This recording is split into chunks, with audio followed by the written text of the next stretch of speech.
जीवन होता है। यहाँ पे नम्रता के बारे में बात करी गई है। अब ये नम्रता कौन है पूछोगे तो ऐसा नहीं चलेगा, लेकिन नम्रता हमारे जीवन में होनी चाहिए। और मैं जब ये प्रचार को करने जा रहा हूँ तो मैं खुद ही अपने आप में ही मेरे को एक अजीब सा महसूस होता है कि कई बार मैं खुद ही, अगर मैं इस प्रचार को करने जा रहा हूँ नम्रता के ऊपर, तो मुझे कई बार लगता है कि मैं भी नम्र नहीं हूँ कई बातों में और कई चीज़ों में। और इस कारण ये प्रचार कैसे हो सकता है।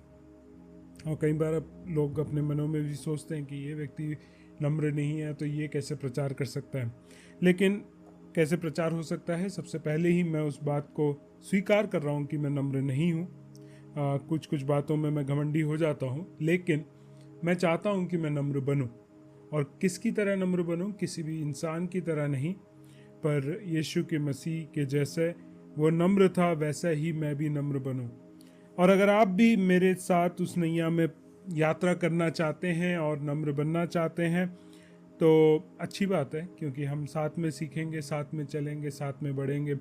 और परमेश्वर जो हर किसी बात के लिए आज्ञा देता है, उसकी आज्ञाओं को पूरा करते हुए हम आगे बढ़ सकते हैं। नीति वचन जब हम पढ़ते हैं और सुलेमान ने जो लिखी हुई ये किताब को जब हम देखते हैं तो काफ़ी जगह में हम ये देखते हैं कि उसने बुद्धिमानी की बात करी है। बहुत सारी ऐसे बातों को लिखा है जो उसके पुत्र के लिए खास करके उसने लिखा है कि उसके पुत्र को वो सही तरीके से निर्देश दे सके और सही निर्देशों के अनुसार वो अपने जीवन को बना सकें, ताकि उसके पिता की जो गलती है वो पुत्र ना कर पाए। और इसी कारण वह कई ऐसे विषयों को अपने नीति वचन के उस पूरी किताब में लिखता है। कई बातें परिवार के लिए हैं, कई बातें व्यक्तिगत रीति के लिए हैं, कई बातें व्यापार को लेके हैं, कई बातें एक दूसरे के साथ संगति रखने को है, कई बातें परमेश्वर के साथ कैसा संबंध होना चाहिए उसके बारे में है, कई बातें बुद्धि की हैं, कई बातें ज्ञान की हैं, कई बातें धर्मी अधर्मी के बीच में है, मूर्खता और बुद्धिमान व्यक्ति के बीच में है। और कई बातों को ऐसे लेके आता है। उनमें से एक और विषय जो है वो ये है कि वह नम्रता के ऊपर बात करता है। और जब वो बात करता है तो वो एक ऐसे व्यक्ति से बात करता है या लिखता है सुलेमान जो सीखने के लिए तैयार हो, क्योंकि जब तक सीखने वाला कोई व्यक्ति ना हो तो बुद्धिमानी की बातें जो बताई जाती हैं वो व्यक्ति के लिए वो मूल्यवान होंगी नहीं, और वो सुनेंगे नहीं, उसके अनुसार चलेंगे नहीं और मानेंगे नहीं। इसलिए परमेश्वर जो है वो हमेशा इस बात को चाहता है कि कलीसिया सिर्फ बाहरी रूप से सुंदर ना हो जाए, पर आंतरिक रीति से, यानी कि कलीसिया के हर एक विश्वासी अंदर से ही वह खूबसूरती को प्रदर्शित करने वाले होने पाए। क्योंकि परमेश्वर जो है बाहर की खूबसूरती को देखकर नहीं, लेकिन अंदर की खूबसूरती को देखकर आपसे प्रेम प्रेम तो नहीं, प्रेम की बड़ी बात नहीं कहूँगा, लेकिन आपको अंदर से देखकर वो प्रसन्न होता है। आपके अंदर जो इंसान का प्रतिरूप आपने बना रखा है उसी के हिसाब से परमेश्वर आपका न्याय भी करेगा। तो कुछ वाक्यों को हम और पढ़ लेते हैं। मत्ती रचित सुसमाचार, क्योंकि बाइबल हर जगह में इस बात के लिए क्लियर है। कहीं आप बोलें कि पुराना नियम का एक विषय आप उठा रहे हैं, नए नियम में ये सब नहीं है। तो मत्ती रचित सुसमाचार 23वां अध्याय उसका 12वां वाक्य पहले पढ़ेंगे। जो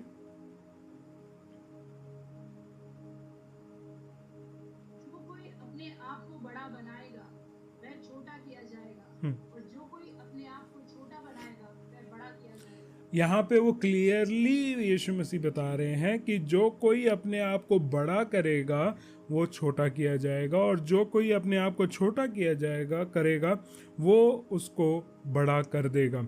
और यही बात को हम लूका में भी पाते हैं, 2 जगह पे लूका में लिखा हुआ है, लेकिन मैं उन बातों वाक्यों को नहीं पढ़वाऊंगा, लेकिन सिर्फ लिख लीजिए आपको अपने ज्ञान के लिए। लूका रचित सुसमाचार 14 का 11 और लूका रचित सुसमाचार 18 का 14। फिर एक बात को याकूब कहता है याकूब 4 के 6 में, उसको हम पढ़ेंगे। याकूब 4 के 6 में,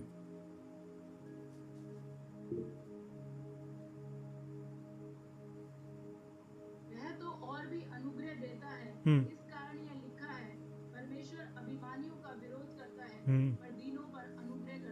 आप ये सोचो कि अनुग्रह का कॉन्सेप्ट समझाया जा रहा है, लेकिन अनुग्रह के बाद एकदम से वो कह रहा है अभिमानियों को वो क्या करता है, नीचे गिरता है, उनको उनका विरोध करता है।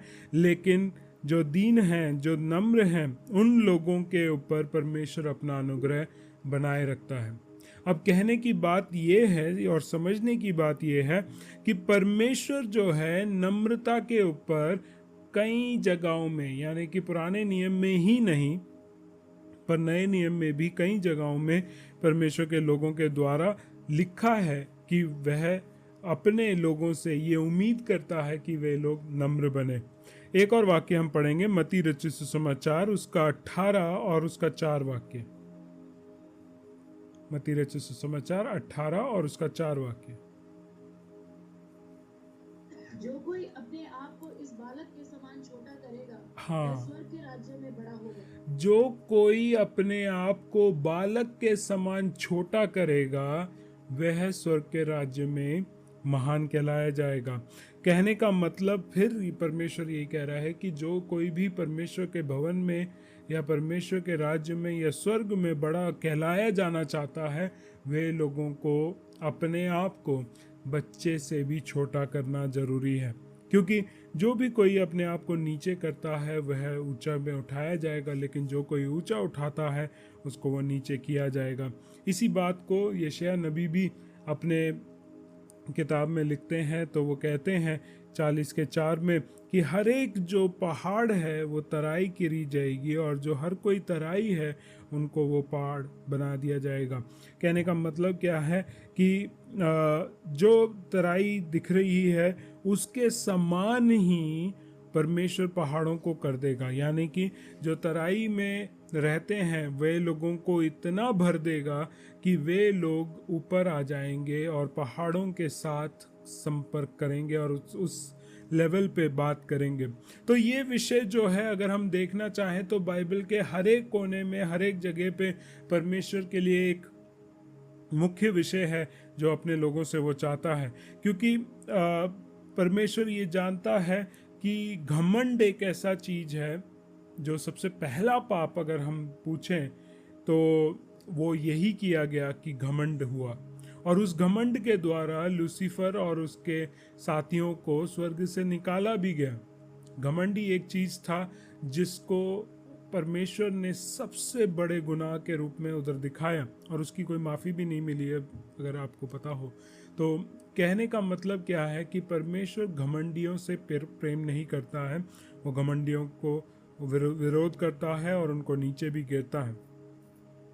आपने शायद ही ऐसे लोगों को देखा हो, शायद नहीं देखा हो, लेकिन देखा भी हो सकता है कि एक ऐसा व्यक्ति जो अपने बारे में ही बड़ाई करता रहता है, कोई एक ऐसा व्यक्ति जो ऐसा उम्मीद करता है, ऐसा सोच रखता है कि सारी दुनिया जो है उसके इर्द गिर्द घूमती है और हमेशा ये देखता है कि कोई मेरे को छोटा ना कर दें, कोई मेरे से कोई बुरा ना बोल दें, कोई मेरी बुराई ना कर दें, कोई मेरे को क्या कहते हैं कि अगर मेरे को किसी तरीके से ऐसा ना लगा दें कि मेरे को चोट पहुंचा दें कोई बात। और ऐसी बातों को करने वाला जो व्यक्ति है वो परमेश्वर के नज़रों में एक घमंडी व्यक्ति है। क्योंकि परमेश्वर ने जब अपने चेलों को अपने पीछे बुलाया तो उनको ये मांग रखी, सबसे पहली मांग यही रखी, तुम अपने आपे का इनकार करो। और जो अपने आपे का इनकार करता है वही उसके पीछे क्रूस उठाकर चल सकता है।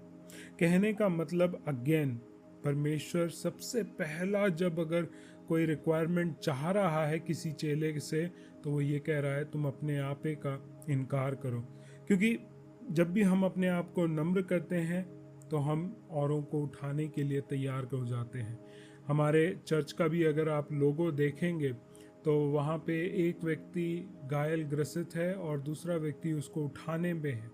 हम किसी को भी अगर उठाने के लिए कोशिश करते हैं तो उसके लिए झुकना ज़रूरी पड़ता है, उसके लिए हमें नीचे जाना पड़ता है, उसके लिए हमें उसके शरीर के नीचे अपने हाथों को लेके जाना पड़ता है, तभी हम उस व्यक्ति को उठा सकते हैं। और वही चीज़ परमेश्वर भी इस बात को सिखाते हुए कह रहा है, तुम्हें नम्र होना ज़रूरी है। अब नम्रता है क्या, उसके लिए कुछ वाक्य पढ़ेंगे। सबसे पहले हम पढ़ें नीति वचन उसका पहला अध्याय उसका 7वां वाक्य। सारे वाक्य ज़्यादातर हम नीति वचन से ही देखेंगे। नीति वचन पहला अध्याय 7वां वाक्य। यहोवा का भय मानना बुद्धि का मूल है। बुद्धि और शिक्षा को मूल ही लोग तुच्छ जानते हैं। अब सबसे पहला जो, अगर नम्रता के बारे में आप जानना चाहते हो, समझना चाहते हो, सबसे पहला जो नम्र व्यक्ति होगा वो व्यक्ति परमेश्वर के भय में होगा। वो व्यक्ति परमेश्वर को जानता होगा क्योंकि वो जानता है कि परमेश्वर क्या कर सकता है, और परमेश्वर के उन कार्यों को देखकर, अनुभव को लेकर, वचनों को सुनकर अपने जीवन को चलाने वाला व्यक्ति ही नम्र हो सकता है। परमेश्वर के वचन को तोड़ने वाला नहीं, परमेश्वर के वचन के साथ विद्रोह करने वाला नहीं, उसके साथ तर्क करने वाला नहीं, उसको समझने वाला, उस पर मनन करने वाला और उस पर चलने वाला व्यक्ति ही नम्र हो सकता है। उसी के साथ हम पढ़ेंगे नीति वचन 9 का 10।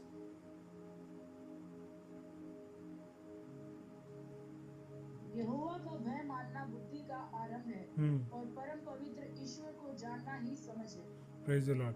अगेन परमेश्वर के ही भय के बारे में यहाँ पे बता रहा है। एक और वाक्य हम पढ़ेंगे, भय के बारे में ही कह रहा है। नीति वचन उसका 22वां अध्याय उसका 4 वाक्य।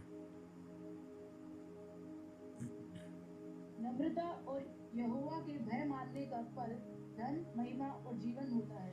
नम्रता और परमेश्वर का भय मानने का फल क्या है? कि जीवन मिलेगा, आदर होगा और आपको धन भी मिलेगा। तो अगर आप में से कोई धनी होना चाहता है, सिंपल है, 2 चीज़ें आपको जानना जरूरी है, नम्रता और परमेश्वर का भय। आप में से कितने लोग जानते हैं कि नहीं मेरे को नहीं पता, लेकिन रिसेंटली हमारे देश में से एक बहुत धनी व्यक्ति, उसकी मृत्यु हो गई और उनका खुद का कंपनी इतना बड़ा था और कंपनी बड़ा है, और उनको संभालते हुए उन्होंने अपने शरीर में बीमारी के कारण उनकी मृत्यु हुई और सारे दुनिया में उनका नाम जो है प्रचलित हुआ और उन लोगों ने सब अपना शोक को जाहिर भी किया। जब मैं कह रहा हूँ ये बात, तो नाम है रतन टाटा के बारे में। अब जितने लोगों ने उनके बारे में जो भी अच्छी बात लिखी, तो जो बात उन्होंने लिखी है उस बात को यही बता रहे हैं कि ये व्यक्ति बहुत ही नम्र था, बहुत ही दीन था। यहाँ तक कि एक कहानी को वो बताते हैं कि प्रिंस चार्ल्स ने उनके लिए एक अवार्ड देने के लिए उनको बुलाया तो वो जाने के लिए सब तैयारी कर चुके थे, और जाने से आई थिंक 2 दिन पहले शायद, और उनका जो घर का जो कुत्ता उन्होंने खरीदा नहीं, पर सड़कों से, गली से उठाया हुआ कुत्ता था, तो जिसको वो पाल रहे थे वो बीमार हो गया। तो उनके जो पीए वगैरह थे सब ने उनको बोला, फ़ोन करके बुलाया कि सर आ जाइए, फ़्लाइट तैयार है, हमें जाना है, हमें निकलना है। लेकिन रतन टाटा जी ने ये बोला कि मैं नहीं आ सकता, मेरा कुत्ता बीमार है, मैं नहीं आऊँगा, आप चले जाइए और प्रिंस चार्ल्स को बोल दीजिए कि सॉरी मैं आपका अवार्ड नहीं ले सकता क्योंकि मेरा कुत्ता बीमार है। पीए को बिल्कुल समझ में नहीं आया कि ये आदमी बोल क्या रहा है, शायद सटक गया है, शायद इसको कुछ प्रॉब्लम हो गई है, शायद खाना नहीं खाया या नींद पूरी नहीं हुई है, ये ऐसी बहकी बातें क्यों कर रहा है। जब वो पीए वहाँ पहुँचे उस अवार्ड को अटेंड करने के लिए, तो प्रिंस चार्ल्स को पहले ही बता दिया कि टाटा जी नहीं आएंगे क्योंकि उनके कुत्ते को बीमार है। तो प्रिंस चार्ल्स उस बात को सुनकर बहुत ज़्यादा आदर में उन्होंने इस बात को कहा कि ये व्यक्ति है सही इंसान, क्योंकि इसको अवार्ड इतना इम्पोर्टेंस नहीं दिया, स्टेज नहीं इम्पोर्टेंट दिया, राजा ने बुलाया ये भी इम्पोर्टेंट नहीं दिखा, लेकिन अपनी नम्रता और दीनता में अपने कुत्ते को देखने के लिए उसने अपने आप को दूर रखा। और ज़्यादातर टाटा कहीं पे भी किसी अवार्ड शोज़ में नहीं जाते हैं, उनकी ये आदत है, वो अपने मैनेजर्स या अपने कंपनी में काम करने वाले लोगों को ही भेजते हैं कि वो अवार्ड को लेके आएँ। तो एक संसारिक व्यक्ति जो नम्रता दिखा रहा है और उसका जीवन आप खुद ही देख सकते हैं कि उसके जीवन में आदर की कमी नहीं है, जीवन भी उसने पूरा जिया है और उसको धन भी मिला है। परमेश्वर अपने वायदों के प्रति जो नम्रता दिखाते हैं उन लोगों को कर रहा है। मैं ये नहीं कह रहा हूँ कि उसके अंदर परमेश्वर का भय नहीं था, अगर नहीं होता तो वह क्रिश्चियन को अपने शव संस्कार के समय में नहीं बुलाता। उसको कहीं ना कहीं परमेश्वर का भय था, वो सारे परमेश्वरों को मानता था, तो कहीं ना कहीं परमेश्वर यहोवा का भी भय था उसके अंदर। लेकिन मैं डाइग्रेस कर रहा हूँ, लेकिन बात यह है नम्रता होनी बहुत ज़रूरी है। हम कई बार ये सोचते हैं कि हमारे पास थोड़ा पैसा आ जाए हम उसमें भी घमंड दिखाना शुरू कर देते हैं, हम उसमें भी शो ऑफ करना शुरू कर देते हैं। लेकिन परमेश्वर क्लियरली इस बात को सिखाना चाहता है कि मेरे लोग, मेरे पीछे चलने वाले, मेरे भय मानने वाले, उन लोगों को नम्र होना जरूरी है। अब जब हम परमेश्वर के वचन में से देखते हैं कि परमेश्वर का भय मानना जरूरी है, हम आज के समय में क्या करते हैं?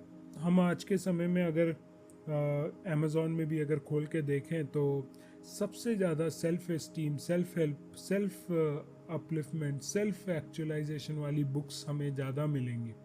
या आप हर जगह आप देखेंगे कि तुम्हें अपने आप से प्रेम करना है, तुम्हें अपना केयर करना है, तुम्हें अपने बारे में सोचना है। ये बातों को ज़्यादा मान्यता दी जाती है हमारे समाज में। लेकिन ये बात करने का कारण क्या है? कहते हैं कि ये ऐसा अगर अपने इस बारे में सोच कर, अपने बारे में प्रेम करके, अपने से बारे में चिंता करके आप अगर अपने जीवन को बिताते हैं तो आप कम गलत कामों को करेंगे, आप अपने बारे में, अपने में सुरक्षित रहेंगे, आप कोई भी गलत कदम नहीं उठाएंगे, ये कहा जाता है संसार में। लेकिन उसी संसार में, उसी समाज में इस तरीके से पाया गया कि एक रिसर्च लिया गया तो सारे सीरियल किलर्स, उनके बीच में ये रिसर्च की गई तो ये देखने के लिए कि वो अपने आप से प्रेम करते हैं कि नहीं, क्योंकि ज़्यादातर ये माना जाता था कि आप अपने आप से प्रेम नहीं करेंगे तो दूसरों से प्रेम नहीं कर पाएंगे। लेकिन जब पाया गया तो देखा गया कि ये लोग जो सीरियल किलर्स हैं, जो साइकोपाथ्स हैं, इन लोगों के अंदर का सोच इतना बड़ा चढ़ा के रखा हुआ है उन्होंने कि वह अपने अलावा किसी और के बारे में सोचते ही नहीं हैं। और सेल्फ एस्टीम उनका इतना हाई है कि उसको कोई तोड़ भी नहीं सकता है। उसको कोई नीचे गिराने की भी कोशिश करेंगे तो वो कहेंगे ये तुम्हारी सोच है, मेरी सोच थोड़ी है। और उस तरीके से वो अपने अंदर अपने आप को बनाए रखते हैं और अपने आप को ही खुद वह न्यायकरण करते हैं कि मैं जो कर रहा हूँ वो सही है क्योंकि मेरे लिए वो ठीक है। और उस तरीके से करने के द्वारा जो उनका जो सेल्फ वर्थ है, यानी कि अपने आप का जो स्वयं मूल्य जो है वो हमेशा ऊपर रखते हैं और उसको नीचे गिराने की कोशिश भी कोई करें तो उनके जीवन में नुकसान हो जाता है। लेकिन परमेश्वर इस बात को बता रहा है कि तुम्हारा सेल्फ वर्थ नहीं देखा जाएगा, but your worth coming from God, that makes a difference. कि हम अपने सेल्फ वर्थ को इतना इम्पोर्टेंस देते हैं लेकिन हम ये भूल जाते हैं हमारा मूल्य जो परमेश्वर की ओर से आता है वो सबसे ज़्यादा महत्वपूर्ण है। हम अपने हृदय में पाप करके, हम अपने जीवन में गलत कार्यों को करके, गलत संगतियों में रहकर, हमने सब कुछ करने के बाद भी हम परमेश्वर को कोई वैल्यू नहीं देते हैं। उसके बाद हम प्रार्थना करना छोड़ देते हैं, हम बाइबल पढ़ना छोड़ देते हैं, हम संगति रखना छोड़ देते हैं, हम कलीसिया में सेवा करना छोड़ देते हैं, कार्य करना छोड़ देते हैं, एक दूसरे के बारे में चिंता करना छोड़ देते हैं, एक दूसरे के लिए प्रार्थना करना, बिछवाई करना वो छोड़ देते हैं। क्यों? क्योंकि हम अपने आप से ही इतना सब कुछ भरे हुए हैं कि हमारे अंदर घमंड इतना है कि मैं ठीक हूँ, मैं सही हूँ, मैं पवित्र हूँ। और उस बात को करते हुए अपने जीवन को जब बिताते हैं तो हम औरों के साथ नहीं रह पाते हैं। परमेश्वर हमारे जीवन से कार्य नहीं कर पाता है क्योंकि आप नम्र और दीन नहीं हैं। नम्रता बहुत ही इम्पॉर्टेंट है कि हम अपने सेल्फ एस्टीम से हटकर हम क्राइस्ट एस्टीम में बदलना चाहिए। We should change our life from self esteem to Christ esteem, क्योंकि परमेश्वर के ऊपर मेरा मूल्य, मैं घमंड करूं तो मसीह के कारण करने पाऊं, क्योंकि जब मैं मसीह पे घमंड करता हूं मुझे किसी बात का डर नहीं, मुझे किसी बात का भय नहीं, क्योंकि परमेश्वर आप मेरे साथ है। हम एक वाक्य पढ़ेंगे, मत्ती रचित सुसमाचार उसका 22वां अध्याय उसका 4 वाक्य, मत्ती 22 उसका 4 वाक्य। फिर उसने और दासों को यह कहकर भेजा, निमंत्रित लोगों से कहो, देखो मैं भोज तैयार कर चुका हूँ, मेरे बैल और पले हुए पशु मारे गए हैं और सब कुछ तैयार है, विवाह के भोज में आओ। बस यहाँ पे वो नहीं कह रहा है कि तुम तैयारी के साथ आओ, वो कह रहा है कि भोज तैयार है, बस आ जाओ। कि आपको इतना नम्र होने के लिए समय नहीं दे रहा है कि मैं बहुत नम्र हूँ कि नहीं, मैं नम्र बन गया हूँ कि नहीं, मैं मसीह की तरह नम्र हो गया हूँ कि नहीं, वो नहीं देख रहा है। और ना ही आपसे मांग रखी जा रही है, ना मुझसे मांग रखी जा रही है, पर ये कह रहा है कि हम सभी मसीह के पास जा सकते हैं। और परमेश्वर हर एक पल में बारंबार ये वायदा कर रहा है कि जो कोई अपने जीवन में धन चाहता है, आदर चाहता है और जीवन को चाहता है, वो अपने आप को परमेश्वर के सामने नम्र करें, परमेश्वर का भय माने, अपने जीवन को उस तरीके से जब हम चलाते हैं, परमेश्वर अपने मसीह के पुत्र के द्वारा, मसीह जो है उसके द्वारा हमारे जीवन में अनुग्रह करेगा, ताकि हमारी अवस्था जो पूरी परफेक्शन पे नहीं पहुंची है, शायद आधी है, चाहे बिल्कुल ही खत्म है, उसको भी परमेश्वर अपने अनुग्रह से जो है पूरा कर देता है। जो अपने आप को नम्र करेगा, जो अपने आप को दीन करेगा, वो और कोई चीज को नहीं चाहेगा, केवल मसीह को चाहेगा, और मसीह ही काफी है। क्यों नम्रता इतना मुख्य विषय है, क्यों इसको इतनी प्राथमिकता परमेश्वर दे रहा है? पढ़ेंगे नीति वचन 28 अध्याय उसका 14 वाक्य, नीति वचन उसका 28वां अध्याय उसका 14 वाक्य।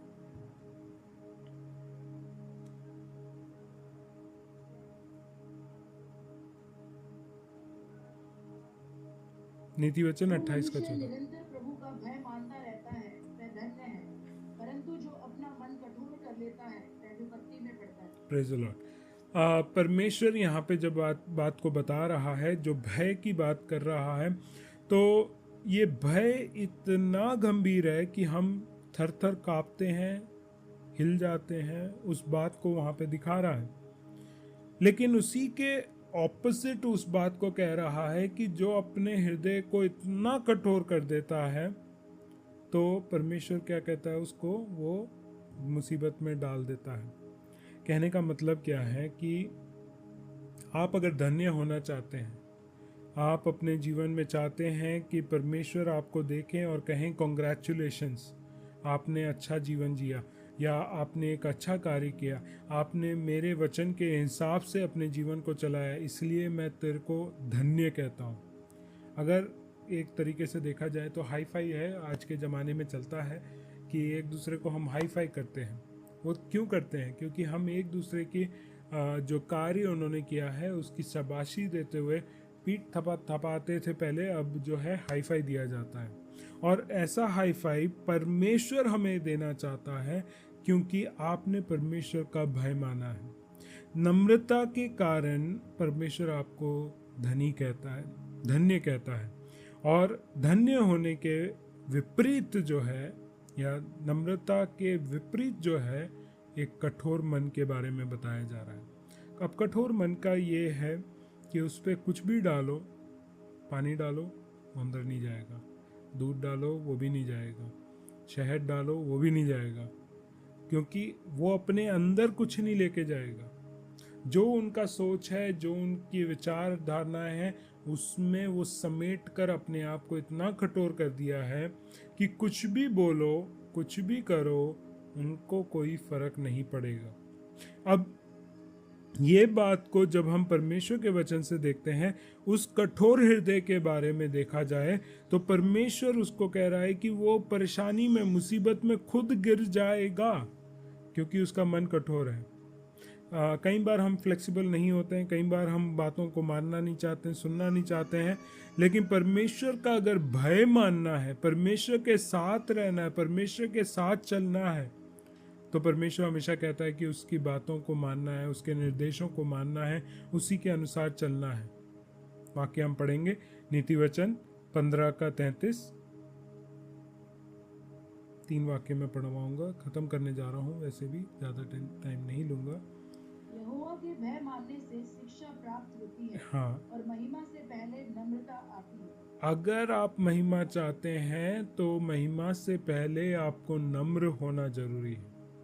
परमेश्वर का भय मानने वाला वो व्यक्ति होगा जो बुद्धिमान के जो बातें हैं, जो निर्देश हैं, उनको वो मानता है।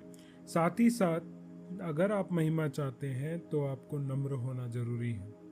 फिर लिखा है नीति वचन 18 के 12 में, सेम चीज है लेकिन नाश होने से पहले मनुष्य के मन में घमंड, और महिमा पाने से पहले नम्रता होती है।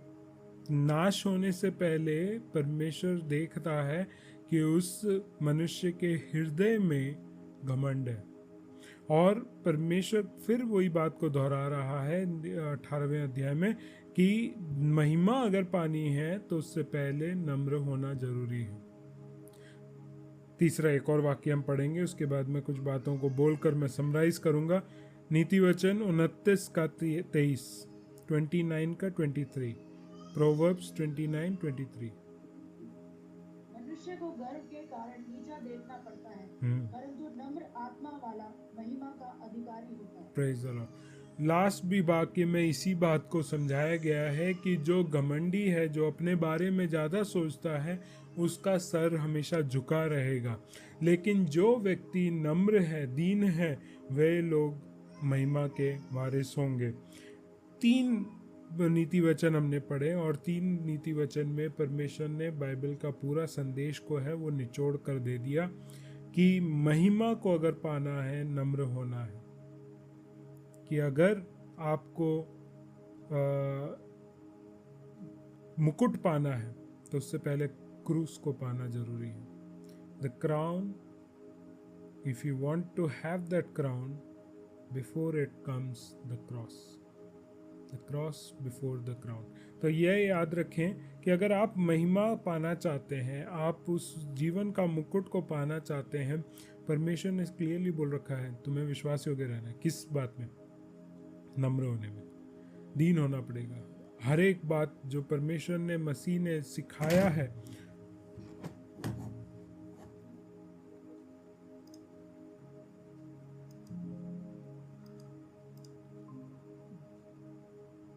जो मसीह ने सिखाया है, जिस बात को, उस बात को पूरा करने के लिए आपको ये करना पड़ेगा कि मसीह ने अपना एक एग्जाम्पल सेट करके दे दिया। फिलिपियों की पत्री में हम देखते हैं 2 अध्याय उसके 5वें वाक्य से लेकर 11वें वाक्य में कि मसीह ने किस तरीके से अपने आप को दीन किया, किस तरीके से एक दास का रूप धारण किया, किस तरीके से वो मानव जाति के बीच में रहा। हर एक बात को हमने देखा है। यहाँ तक कि परमेश्वर उस बात में ये कहता है कि वो इतना नम्र और दीन हो गया कि परमेश्वर की सारी आज्ञाओं को सारी आज्ञाओं को माना और उसको अनुसार उसने अपने जीवन को जिया। परमेश्वर ने नम्र होकर दिखाने का तरीका इस तरीके से दिखाया कि सारी बातें जो परमेश्वर ने मसीह के द्वारा दी गई, वो सारी बातों को पूरा करके दिखाया। परमेश्वर चाहता है कि उसके बच्चे भी इसी तरीके से अपने जीवन में नम्रता को दिखाएं, कि वे लोग एक दूसरे को देखकर नहीं पर मसीह को देखकर जीने पाए। जिस प्रकार मसीह नम्रता के साथ अपने जीवन को इस संसार में बिताया, यहाँ तक कि क्रूस की मृत्यु को सह लिया, वैसे ही हम भी मसीह के पीछे जब चलें तो अपने आपे का इनकार करें, क्योंकि मसीह ने अपने आपे का इनकार किया, अपनी महिमा को अपने विरासत समझकर अपने साथ नहीं लेके आया, लेकिन उन सारी बातों को छोड़कर शून्य होकर वो इस संसार में आया। हमें भी शून्य होना है। फिर वो आज्ञाकारी हुआ। हमसे भी यही मांग रखी जाती है कि प्रतिदिन हम उसके पीछे चलते रहें, उसके निर्देश अनुसार उसके मार्गों में हम चलते रहें। तीसरी बात, वो इतना आज्ञाकारी हुआ कि वह क्रूस की मृत्यु को सह लिया। उसी प्रकार हमसे भी मांग रखी जाती है कि प्रतिदिन जब हम उसके पीछे चल रहे हैं, उसके निर्देशों को मान रहे हैं, अपने क्रूस को उठाकर चलें। जब हम ये तीनों कार्य करते हैं, जैसा वहाँ फिलिपियों की पत्री 2:11 में लिखा हुआ है कि उसका नाम ऐसा ऊंचा उठा दिया गया कि सब नामों में श्रेष्ठ किया गया, वैसे ही हम भी अगर इस तरीके से अपने जीवन को बिताएंगे, बेशक आज हम नीचे हैं, हम नम्र हैं, दीन हैं, हमारा नाम कोई नहीं जानता, हमारा कोई काम नहीं देख रहा है, हमारी कोई बड़ाई नहीं कर रहा है, सब कुछ सही है, लेकिन परमेश्वर के राज्य में जब हम प्रवेश करेंगे, परमेश्वर हमें ऊंचे में उठाएगा। हम ये बात को जाने। एक वाक्य और पढ़कर मैं इस संदेश को समाप्त करना चाहूँगा। पहला पत्रस उसका पहला अध्याय 10, 11, 12 वाक्य। पहला पत्रस पहला अध्याय 10, 11, 12 वाक्य। इसी उद्धार के विषय में उन भविष्यवक्ताओं ने बहुत खोजबीन और जांच पड़ताल की, जिन्होंने उस अनुग्रह के विषय में जो तुम पर होने को था भविष्यवाणी की थी। उन्होंने इस बात की खोज की कि मसीह का आत्मा जो उनमें था और पहले ही से मसीह के दुखों की और उसके बाद होने वाली महिमा की गवाही देता था, वह कौन से और कैसे समय की ओर संकेत करता था। उन पर यह प्रकट किया गया कि वे अपनी नहीं परंतु तुम्हारी सेवा के लिए ये बातें कहा करते थे, जिनका समाचार अब तुम्हें उनके द्वारा मिला, जिन्होंने पवित्र आत्मा के द्वारा जो स्वर्ग से भेजा गया तुम्हें सुसमाचार सुनाया, और इन बातों को स्वर्गदूत भी ध्यान से देखने की लालसा रखते हैं। Praise Lord. परमेश्वर ने, मसीह ने सारे दुखों को सह लिया कि उसके जीवन में महिमा आ सके। उसके द्वारा हमारे जीवन में भी कार्य हुआ। सारे दुख से झेलना एक नम्रता का साइन है, और नम्र लोग इन बातों में सहते हुए अपने जीवन को बिताते हैं, क्योंकि वो जानते हैं कि हमारे विरासत में हमारे लिए एक महिमा का मुकुट रखा गया है। पतरस इस बात को देख चुका है, जान चुका है, अनुभव कर चुका है, इसलिए उन बातों को उसने लिखा है अपने जीवन में। उसने इस एक पत्री में इस बात को, उम्मीद को रखा है कि पहले नम्र बनो, फिर महिमा को पाओ। हम अपने जीवन में किस प्रकार अपने जीवन को जीते हैं, क्योंकि हम अपने आप को अगर घमंडी होकर, हम कुछ हैं समझकर अपने जीवन को बिता रहे हैं, तो एक दिन हमारा नाश होगा या हम परेशानी में पड़ेंगे।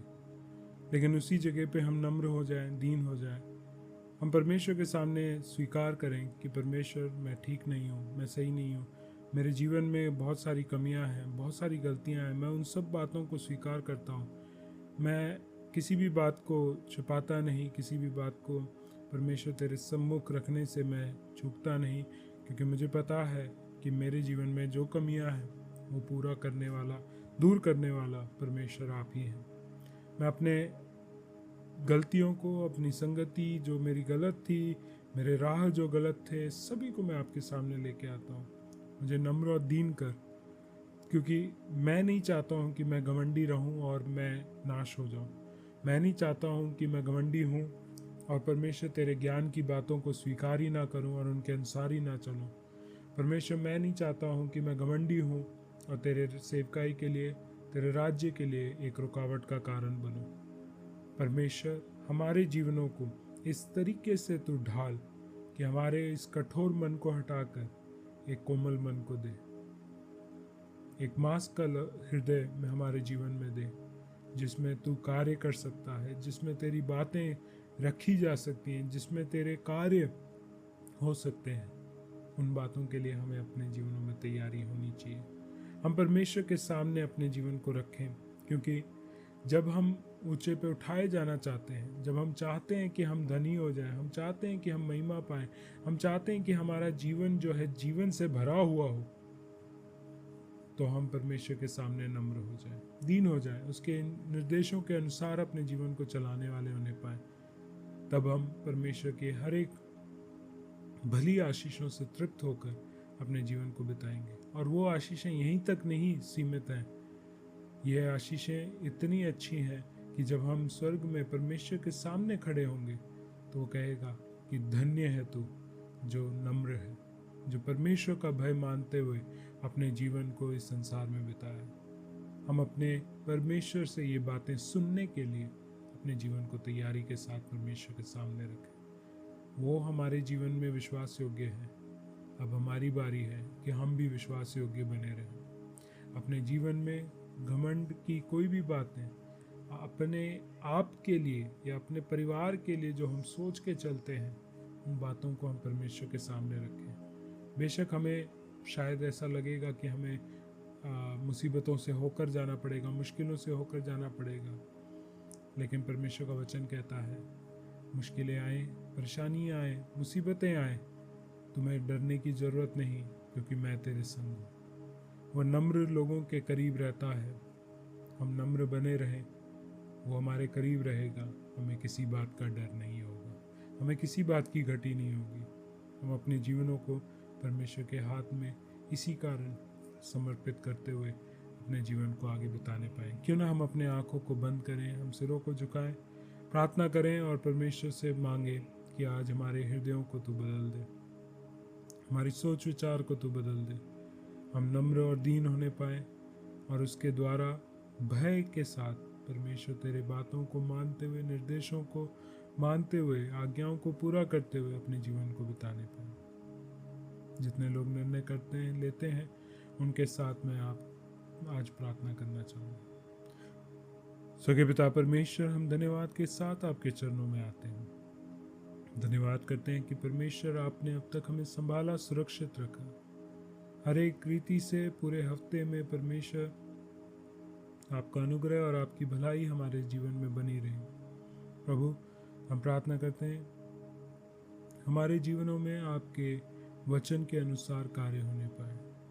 हम अगर घमंडी हैं, हम कठोर दिल वाले हैं, तो हमारे हृदयों को तू बदल दे, हमारे हृदयों को तू बदल कर कोमल कर दे, ताकि तेरी बातों को सुनने वाले, मानने वाले और उस पर चलने वाले होने पाए। हम प्रभु जी प्रार्थना करते हैं हमारे जीवन में किसी भी बात की कमी घटी ना होने पाए, और हम चाहते हैं कि आपकी उपस्थिति हमारे साथ ही रहने पाए। हम प्रार्थना करते हैं कि परमेश्वर आने वाले दिनों में आप हमारे कलीसिया में, खास करके हमारे हर एक विश्वासी के जीवन में आप कार्य करें। हम में से कोई भी अपने नज़र में सही नहीं, पर तेरे नज़र में सही पाए जाएं। प्रभु जी, तेरे वचन, तेरे आत्मा हमेशा हमें हमारे पापों के बारे में याद दिलाता रहे, ताकि हम पश्चाताप करें और उन बातों से मुक्त होकर हम अपने जीवन को पवित्रताई के साथ आपके सामने दिखाने पाएं। रखते हुए अपने जीवन को परमेश्वर आपके हाथों में हम प्रार्थना करते हैं कि परमेश्वर आप अपनी इच्छा, अपनी योजना के हिसाब से कार्य करना। हर एक बातों में परमेश्वर आपकी उपस्थिति हमारे जीवन में कार्य करते हुए हमारे जीवन में जो भी ज़रूरत है परमेश्वर, वो आपके स्वर्गीय भंडार से पूरी की जाए, ताकि हम आप ही के नाम और आपके राज्य की बढ़ोतरी के लिए इस्तेमाल किए जाएं। जो भी कार्य आपके द्वारा होते हैं उसका आदर, मान, सम्मान आप ही को मिलने पाए। एक और बार सारी कलीसिया को, सारे विश्वासियों को, पासबानों को, सारे उनके परिवारों को आपके हाथों में देते हैं। हम प्रार्थना करते हैं कि हमें तैयार रखना कि जब दूसरा आगमन आपके पुत्र का हो, हम उसके साथ जाने वाले होने पाए। एक और बार सारी बातों को आपके हाथों में देते हुए मांगते प्रार्थना विनती प्रभु यीशु मसीह के नाम से, आमीन। प्रभु पिता परमेश्वर का प्रेम, पुत्र का अनुग्रह और पवित्र आत्मा की संगति और सहभागिता हर एक प्रियजनों के साथ, हर एक परमेश्वर आपके ऊपर भय मानने वाले और नम्र लोगों के साथ आपके बेटे के दूसरे आगमन तक होती रहे, आमीन। प्रभु आप सभी को आशीषित रखें। सभी को जय मसीह की।